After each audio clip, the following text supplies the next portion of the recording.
हमने शहर को दी एक नई पहचान, हम हैं सिंघानिया बिल्डकॉन।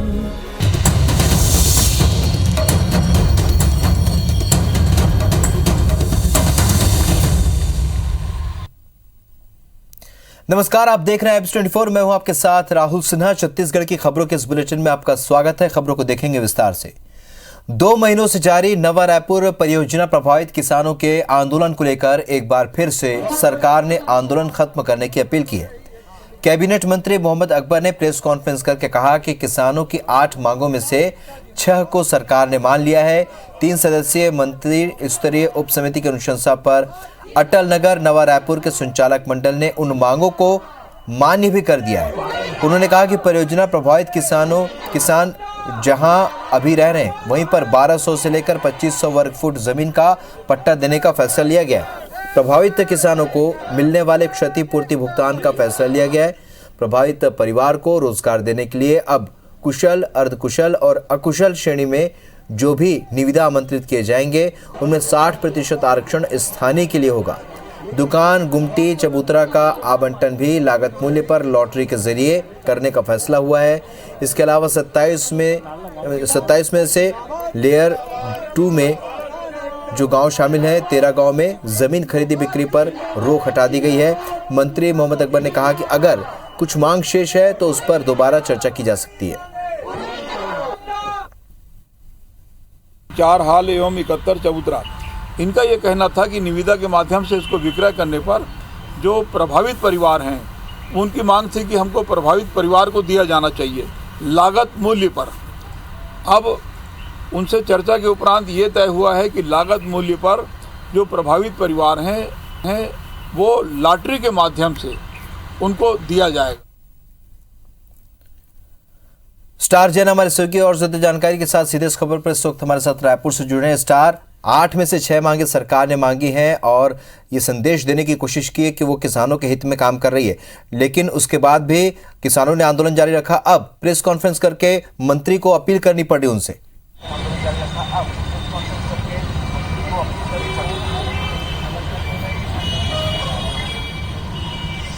देखिए, वन मंत्री मोहम्मद अकबर ने आज एक प्रेस कॉन्फ्रेंस ली और उसमें जो सरकार ने नवा रायपुर के किसानों के हित में जो निर्णय लिया उसके बारे में जानकारी दी। उनका ये कहना था कि पिछले 2 महीने से किसान आंदोलन कर रहे हैं और सरकार किसानों के प्रति गंभीर है और यही वजह है कि उनकी 8 मांगों में से 6 जो मांगे उसको लगभग मान ली गई है।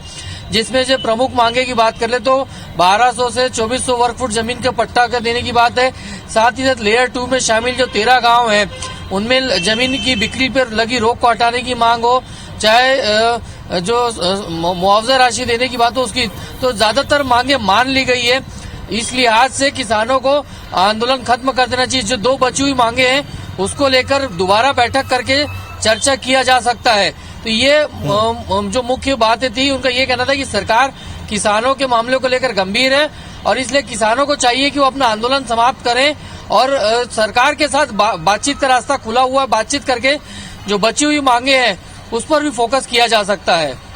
चलिए, तो ये अपील की है सरकार ने। देखना ये होगा कि आखिरकार उनकी 8 में से 6 मांगों को मांगने के बाद क्या कुछ निर्णय लेते हैं किसान और किस तरीके से अपने आंदोलन को खत्म करते हैं। इस जानकारी के लिए बहुत बहुत शुक्रिया स्टार आपका। बढ़ते आगे। बीजेपी की प्रदेश प्रभारी डी पुरंदेश्वरी और राष्ट्रीय सह संगठन मंत्री शिव प्रकाश 2 दिनों के रायपुर दौरे पर हैं। करीब एक पखवाड़े के भीतर बीजेपी के प्रदेश प्रभारी डी पुरंदेश्वरी दूसरी बार छत्तीसगढ़ दौरे पर आई है। इससे पहले 20 फरवरी को 3 दिन के बस्तर दौरे पर वो रही। इस दौरान बीजापुर, कोंडागांव, कांकेर समेत 5 आदिवासी जिलों में पार्टी की जमीनी हालात को जानने और आदिवासी वोटों को साधने की कोशिश भी कर चुकी है। और अब वो 2 दिनों तक रायपुर में विधायक, सांसद के अलावा संगठन के प्रदेश महामंत्री समेत कोर कमेटी के प्रमुख नेताओं के साथ बैठक करने जा रही हैं। बजट सत्र से पहले पुरंदेश्वरी का दौरा काफी अहम माना जा रहा है। बीजेपी की रणनीति एक और अपनी खोई जमीन, राजनीतिक जमीन को वापस पाने की है, तो वहीं सरकार पर हमलावर होकर उसे घेरने की भी है।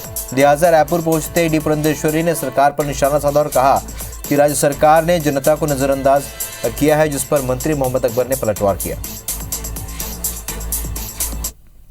प्रजा के प्रति जो अनदेखी हो रही है वो सब उठाएंगे। हमारे विधायक तो they are capable and they are active. So we will definitely raise the issues that have been affecting the people in the state of Chhattisgarh. अब वो उनकी पार्टी में छत्तीसगढ़ की प्रभारी हैं और यदि मान लो किसी विषय के बारे में अपने विधायकों को बोलकर कुछ यदि वो प्रश्न उठाना चाहती है तो कर सकती, लेकिन सरकार जवाब देने के लिए तैयार है।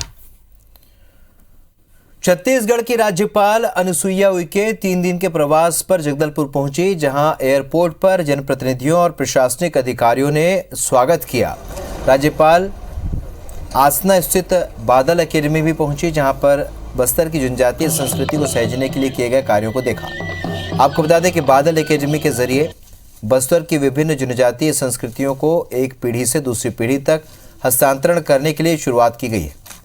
इस अकादमी में प्रमुख रूप से लोकगीत, लोक नृत्य प्रभाग, लोक साहित्य प्रभाग, भाषा प्रभाग और बस्तर शिल्प कला प्रभाग है, जिसमें युवाओं को प्रशिक्षण दिया जा रहा है। इस दौरान राज्यपाल ने जिला प्रशासन के प्रयासों की तारीफ की।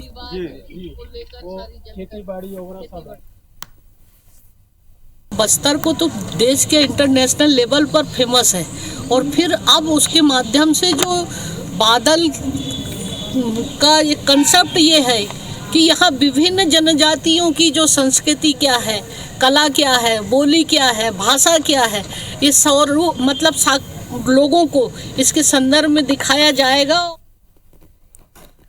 मरवाही से विधायक डॉक्टर के ध्रुव को छत्तीसगढ़ सरकार एक के बाद एक 2 पदों से नवाज रही है और पहले उन्हें CGMSC में सदस्य बनाया गया और बाद में राज्य मंत्री का दर्जा दिया गया और अब उन्हें छत्तीसगढ़ सरकार में परियोजना सलाहकार मंडल का अध्यक्ष मनोनीत किया गया है।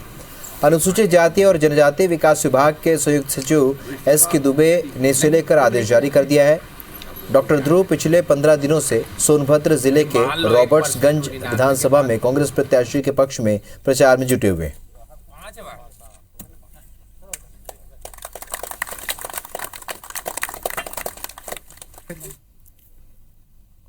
राजधानी रायपुर में किसानों ने अपनी विभिन्न मांगों को लेकर आवाज बुलंद की है। भारतीय किसान संघ ने बूढ़ा तालाब पर किसानों से जुड़े विभिन्न मुद्दों को लेकर प्रदर्शन किया।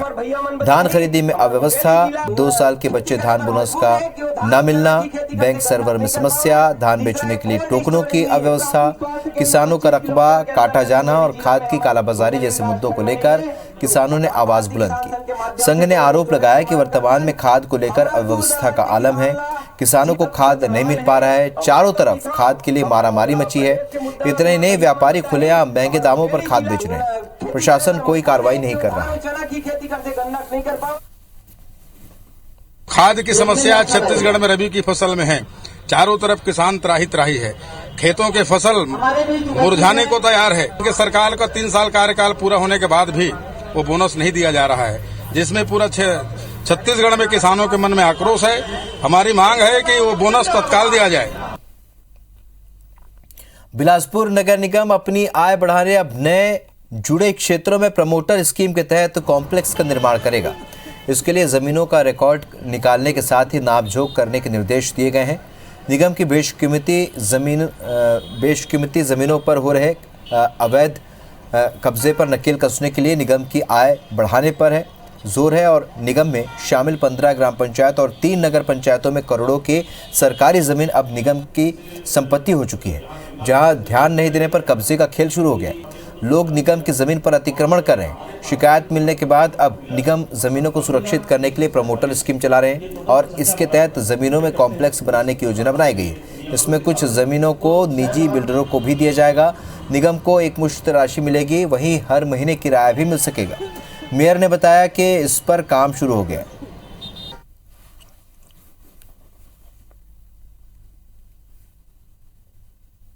नगर निगम के बहुत सारे ज़मीनों में जो खुली ज़मीन है उसमें कब्जा हो रहा है। हम लोग बार बार हटाते हैं, उसके बाद पुनः कब्जा हो जाता है।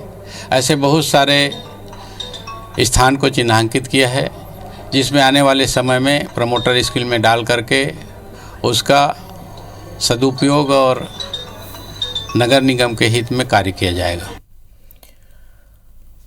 प्रधानमंत्री का सपना है कि हवाई चप्पल पहनने वाले लोग भी हवाई सफर कर सके और ये सपना बहुत जल्द पूरा होगा। अंबिकापुर के दरिमा स्थित मां महामाया एयरपोर्ट से भी जल्द उड़ान शुरू हो सकेगी। ये कहना है केंद्रीय राज्य मंत्री और सरगुजा सांसद रेणुका सिंह का। रेणुका सिंह ने यह भी कहा कि क्षेत्र की जनता लंबे समय से अंबिकापुर से दिल्ली ट्रेन चलाने की मांग कर रही है और आगामी 6 महीने में ये मांग भी पूरी हो सकेगी। रेणुका सिंह ने यह भी आश्वासन दिया है कि जुलाई महीने में रेलवे की जारी होने वाली समय सारणी में अंबिकापुर से दिल्ली तक चलने वाली ट्रेन की समय सारणी भी घोषित हो जाएगी और बहुत जल्द अंबिकापुर से दिल्ली तक ट्रेन चल सकेगी। ये हमारी पहली जिम्मेदारी है। माननीय प्रधानमंत्री जी ने कहा है कि हवाई चप्पल वालों को हम हवाई जहाज में उनको उड़ाएंगे, तो बहुत जल्दी ये उड़ान सेवा यहाँ से प्रारंभ हो जाएगा। अंबिकापुर से लेकर दिल्ली जो ट्रेन चलेगी उसकी समय सारणी आ जाएगी और बहुत जल्दी यानी 6 महीने के अंदर अंदर अंबिकापुर से दिल्ली ट्रेन चलेगी। रूस यूक्रेन युद्ध संकट में हजारों भारतीय छात्र यूक्रेन के शहरों में फंसे हुए हैं। भारत सरकार ने छात्रों को निकालने के लिए ऑपरेशन गंगा चलाया हुआ है। ऑपरेशन गंगा के तहत सैकड़ों छात्रों को अभी तक स्वदेश लाया गया है। 2 तस्वीरें आपको दिखा रहे हैं। पहली तस्वीर जगदलपुर से है, जहां के छात्र अमन पिल्ले भी ऑपरेशन गंगा के तहत वापस लौटे हैं। उनके लौटने से परिवार बेहद खुश है। बता दें कि अमन यूक्रेन के विनिस्तिया में मेडिकल की पढ़ाई करने गए थे। युद्ध संकट में अमन को वापसी के लिए कई किलोमीटर पैदल सफर करना पड़ा। वापस लौटे अमन ने राज्य सरकार के प्रयासों के लिए धन्यवाद दिया। वहीं यूक्रेन में इंडियन एम्बेसी की कार्यशैली को लेकर नाराजगी जताई। दूसरी तस्वीर बिलासपुर की है। यहाँ की रिया अदिति लदेर यूक्रेन से लौट आई। उनके लौटने से परिजनों में खुशी का माहौल है। रिया अभी भी वहाँ के हालात को याद कर सिहर उठती है। वहीं फंसे अन्य भारतीय बच्चों की सलामती की दुआ करते हुए रिया उन्हें भी जल्द वापस भारत लाए जाने की सरकार से अपील कर रही है।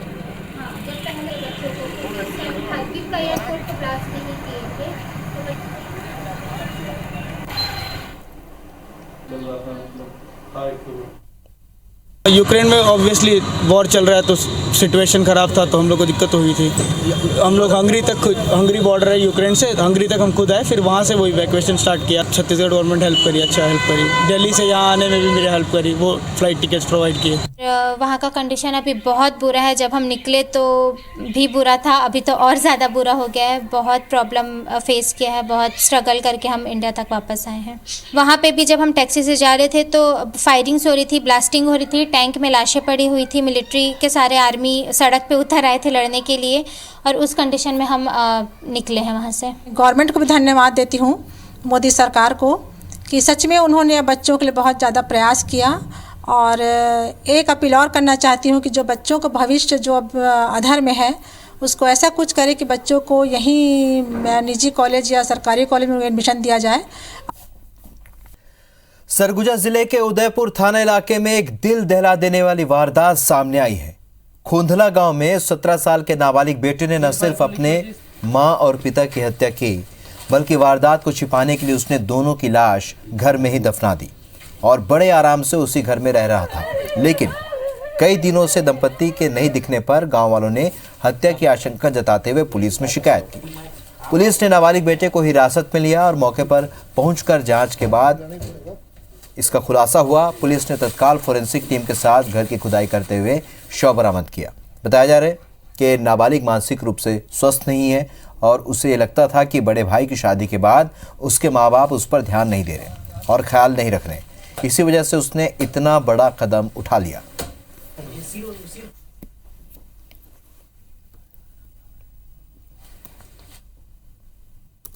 कि आपके यहाँ मर्डर हुआ है, आपके मम्मी पापा को मार दिया है, आपके भाई। कौन भाई मारा? जैसे लालजीत सर। आपसे छोटा है जी। घर में अपने माँ बाप को मार करके और उसे वहीं पे उसने गड़ा दिया है।